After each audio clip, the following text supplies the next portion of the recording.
शिव महापुराण कथा के 3 क्रम बताए। पहला, शिव को जल चढ़ाओ, पूजन करो।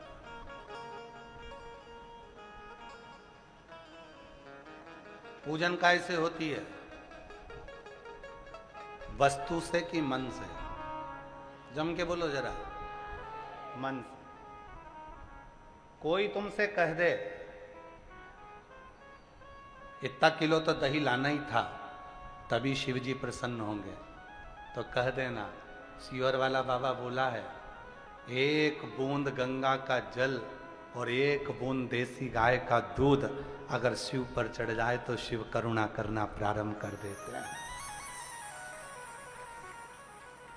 फिर वो बोले गंगा का जल कहाँ है, तो उसको उत्तर देना मेरे घर का जल लाई हूं, 1 लोटा। शिव के मस्तक पर चढ़कर भगवान नारायण के चरण का जल गंगा जल बन जाता है, तो मेरे घर से लाया हुआ जल जब शिव पर चढ़ेगा तो वो भी गंगा जल ही बन जाएगा। भगवान नारायण के चरण का जल जब शिव की जटा में आया तो गंगा जल बन गए, तो मेरे भी घर का जल आएगा, शिव को चढ़ेगा तो वो भी तो गंगा जल बन जाएगा, वो भी तो गंगा जल। कई लोग जो विरोध करने वाले होते हैं, जो कथा की बातों को काटने वाले होते हैं, वो वीडियो बना बना के डालते हैं कि शिव जी पे चढ़ा हुआ जल मत पीना, तो फिर लिख कर जाना कि मरते समय गंगा जल भी मत पीना, क्योंकि वो भी तो शिव जी पे चढ़ा हुआ है। जो लोग कहते हैं शिव जी पे चढ़ा हुआ जल मत पीना, नहीं तो ये पाप लग जाएगा, दोष लग जाएगा। अरे भाई, तो फिर लिख दे गंगा जल भी शंकर जी पे चढ़ा हुआ है, मरते समय पिला मत देना, जो ऐसा बोलते हैं उनको। गंगा जल भी तो शिव पे चढ़ा हुआ है। अगर हम भगवान शंकर पर चढ़े हुए जल को पीते हैं तो 3 कायिक, वाचिक, मानसिक 3 पापों से मुक्त हो जाते हैं और शिव की शरणागति हमको प्राप्त हो जाती है।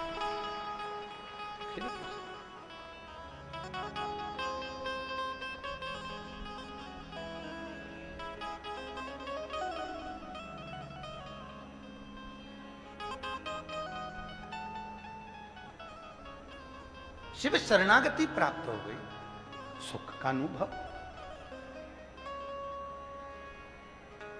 1 लोटे जल का जोड़ने के लिए चले गए थे, उसको भी प्यास लग रही थी।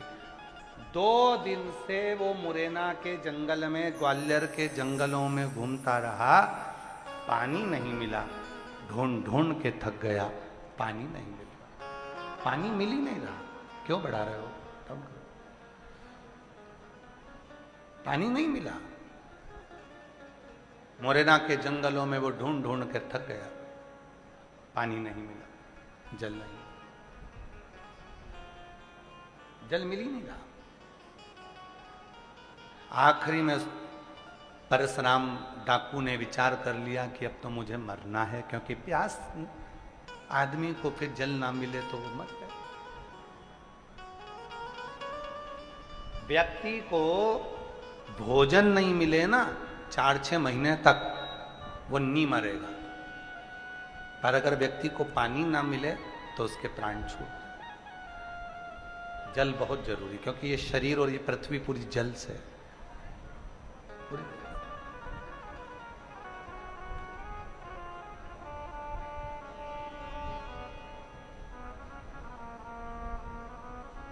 अगर सही समय पर व्यक्ति सही जल पीना प्रारंभ कर दे, रोज पानी पीना प्रारंभ कर दे, ज्यादा से ज्यादा शरीर में पानी जाना प्रारंभ कर दे, तो आधे से ज्यादा बीमारी तो समाप्त ही हो जाए।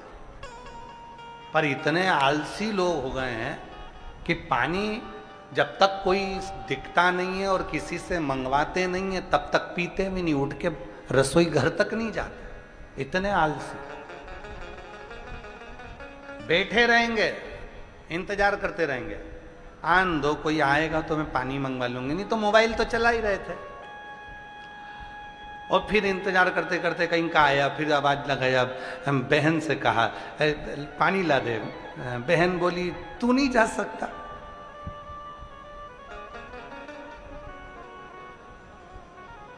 अच्छा, दुनिया की सबसे अच्छी लड़ाई बहन भाई की लड़ाई है, दुनिया की सबसे अच्छी लड़ाई।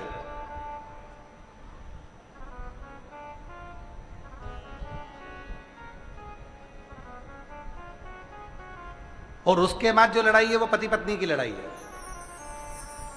और ये पति पत्नी की लड़ाई तुम्हारी नहीं है, ये तो मां पार्वती जी ने शिव जी से 2 वर मांगे थे। शंकर भगवान से पार्वती जी ने 2 वर काशी में मांगे थे। शिव जी ने कहा मांग पार्वती क्या चाहिए? पार्वती ने कहा मुझे 2 वर चाहिए। एक वर ये, काशी में जो मरेगा उसको तारक मंत्र तुमको देना पड़ेगा, उसके कानों में गुरु मंत्र देना पड़ेगा। भगवान शंकर ने पार्वती को वचन दे दिया जो काशी में मरेगा उसके कान में गुरु मंत्र मैं दूंगा। दूसरा वर पार्वती जी ने मांगा कि पति पत्नी में कितना भी झगड़ा हो उनका आपस में प्रेम बहुत बढ़े, ये वर दे दीजिए। तो शिव जी ने वर दे दिया, वर दे दिया। इसलिए पति पत्नी का थोड़ा बहुत झगड़ा होना जरूरी है।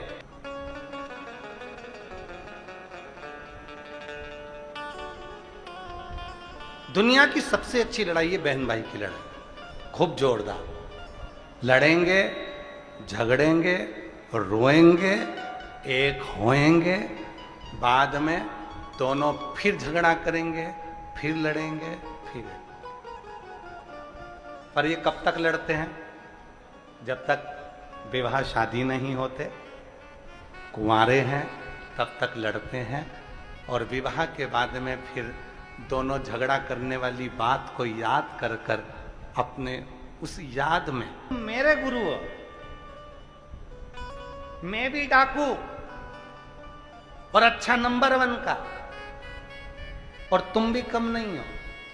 मैं डाका डालता हूं धन का, तुम डाका डालते हो मन का, लोगों का दिल चुरा लेते हो, हृदय चुरा लेते हो। बाबा आप मेरे गुरु हो, मेरा नाम परशुराम है। मैंने सुना है परशुराम भगवान के भी आप गुरु रहे हो, तो मेरे भी गुरु हो।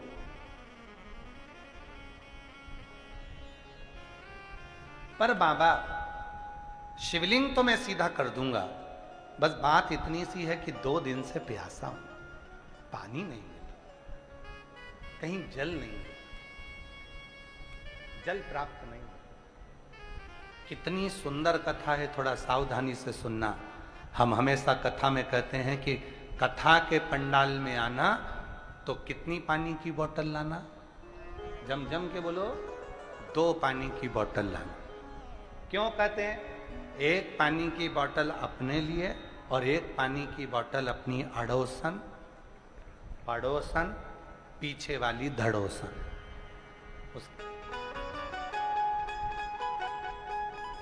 एक पानी की बोतल अपने लिए लेकर आओ और 1 पानी की बोतल जो अपनी अड़ोसन पड़ोसन धड़ोसन है उसके लिए लेकर आओ।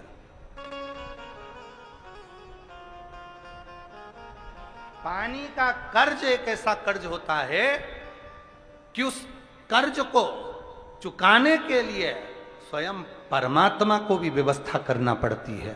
स्वयं परमात्मा,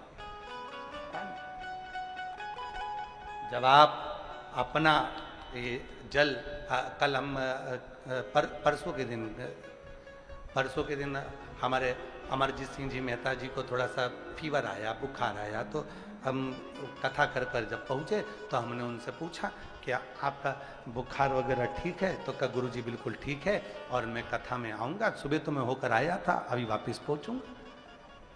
फिर कहा कि गुरुजी भंडारे में, लंगर में हम गए, लंगर में सब लोग बोले कि दाल प्रसाद बनना चाहिए, तो 1 गाड़ी भरकर 5 तरह की दाल, 6 तरह की दाल लंगर में पहुंचा। और ऐसा कैसे ही पिछले वर्ष भी हुआ था। किसी एक ने कह दिया था कि अमरजीत जी यहाँ थोड़ी सी चाय व्यवस्था, तो इन्होंने एक बस जो है उसकी 20 लोग उस बस में थे और वो बस कहीं डामाडोल हो गई, कहीं फंस। पलटी मार। जितने लोग बस में आ रहे थे सब वहीं पर, एक गाड़ी वाला पीछे से आता है, सबके मुख पर श्री शिवाय नमस्तुभ्यम था। एक गाड़ी वाला आया, गाड़ी रोकी, सबको निकालकर अपनी गाड़ी में बिठाया और बोलने लगा, आप भटिंडा जा रहे हो, चलो मैं तुम्हें शिव पुराण तक छोड़कर आता हूं, और लाकर यहां बिठा गया। तो बहन जी के शब्द है, जो पत्र लेने, बेलपत्र लेना ही थी।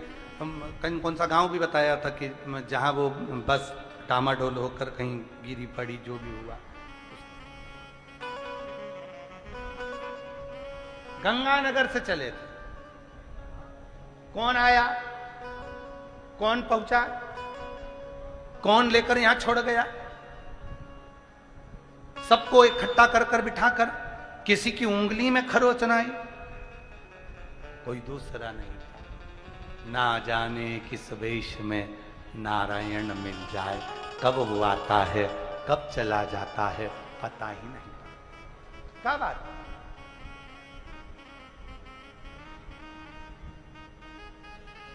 वो कब आएगा कब जाएगा किसी को नहीं मालूम। यहाँ बंसल जी बैठे हैं, वकील साहब बैठे हैं हमारे दिल्ली वाले, और बंसल जी भी बैठे हैं। इन लोगों के स्मरण में है, हम पहले कुछ साल पहले जब हरिद्वार कथा करे थे, जजमान छोटे रूप में कथा कराए थे हॉल में, तो कथा कराए थे, तो वहाँ कथा में आप लोगों में से भी शायद कोई ना कोई पहुँचा होगा। हरिद्वार जब कथा थी तो नीलकंठ दर्शन करने के लिए गए थे। काय बंसल जी सही है, तो नीलकंठ दर्शन करने के लिए गए थे। नीलकंठ दर्शन कर कर आ रहे थे, और जो ड्राइवर था उसको आ गई झपकी, और झपकी आने पर ड्राइवर की ना जाने कैसी झपकी लगी, और वो गाड़ी पत्थर से टकराई। इधर तो गंगा जी बह रही थी, इधर पहाड़ था, और वो गाड़ी पत्थर से टकराकर 1 राउंड 2 राउंड और तीसरा राउंड लेने ही वाली थी। इतनी देर में वो 2 बार हिलकर वहीं गंगा के बिल्कुल पास में गिरने के पहले ही वो गाड़ी उल्टी की उल्टी रह गई। आशीष भी सब उसी में, और सुध नहीं क्या हुआ। एक पति पत्नी का जोड़ा आया, इतने सुंदर पति पत्नी, इतने सुंदर। पीली साड़ी एक मां पहनी हुई थी, पति एक सुंदर सा कुर्ता पहना हुआ था, मस्तक पर त्रिपुंड सफेद लगा हुआ था, पत्नी की नासिका पर से लेकर सिर तक त्रिपुंड लगा हुआ था, और बड़े सुंदर रुद्राक्ष की माला गले में डली थी, बड़ी सी नथनी थी, और वो माँ और वो पिता दोनों हाथ पकड़कर हमसे कहते हैं, लाओ हम तुम्हें बाहर निकाल देते हैं। बाहर निकालकर बिठाकर कहाँ चले जाते हैं पता ही नहीं।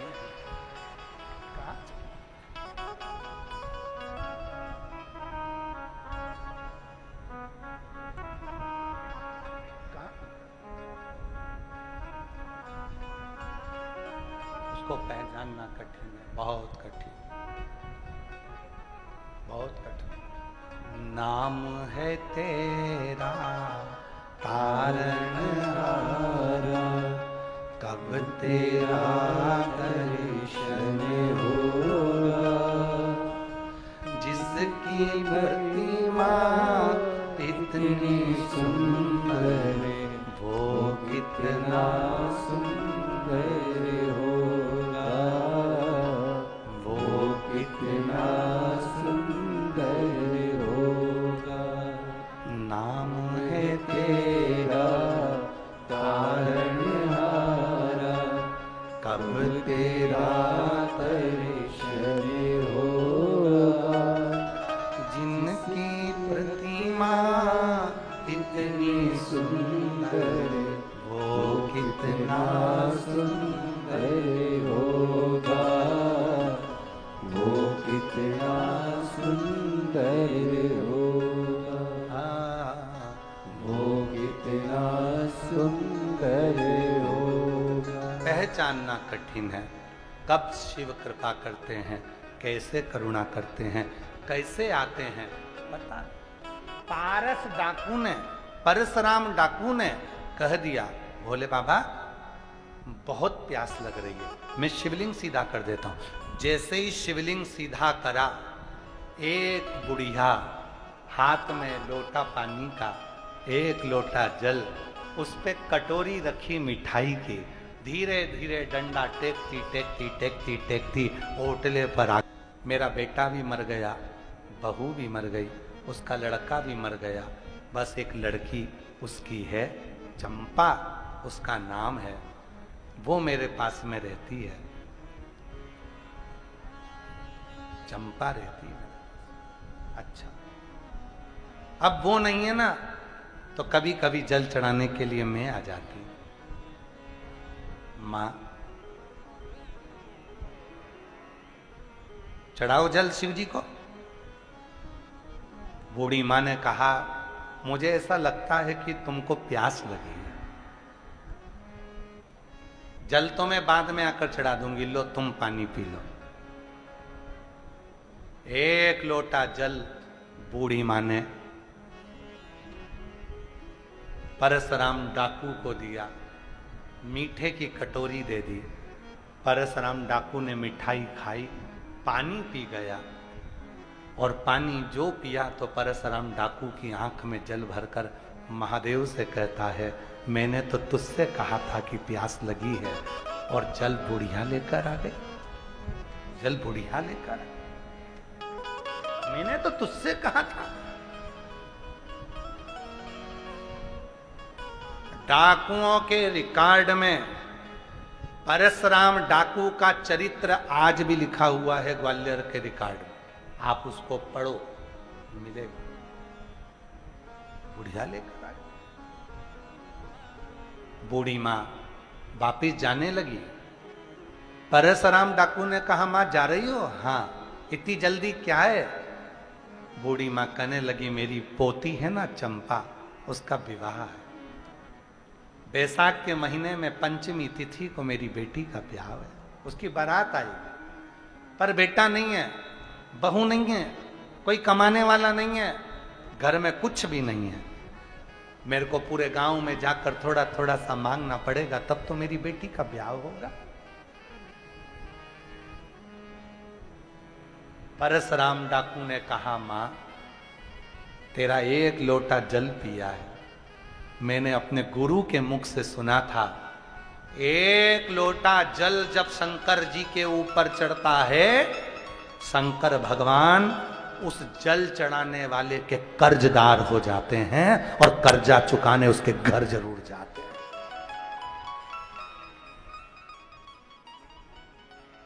पहले हम लोग एक गलती करते थे, मंदिर में से पानी भरकर मंदिर में चढ़ाते थे। बोलो बोलो, सही है कि गलत है? मंदिर का ही लोटा, मंदिर का ही पानी मंदिर में शिव जी को चढ़ाते थे, तो शिव जी हमारे कर्जदार नहीं बनते थे। जब से हमने अपने घर का जल एक लोटा भरकर शिव जी को चढ़ाना प्रारंभ करा, शिव पुराण कहती है, तुम्हारे घर का जल लेकर शिव कर्जदार हो जाते हैं तुम्हारे। इसलिए कहते हैं, एक लोटा जल सारी समस्या का हल।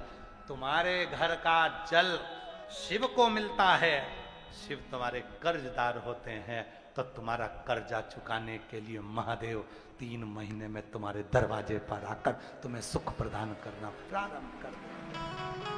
सुख।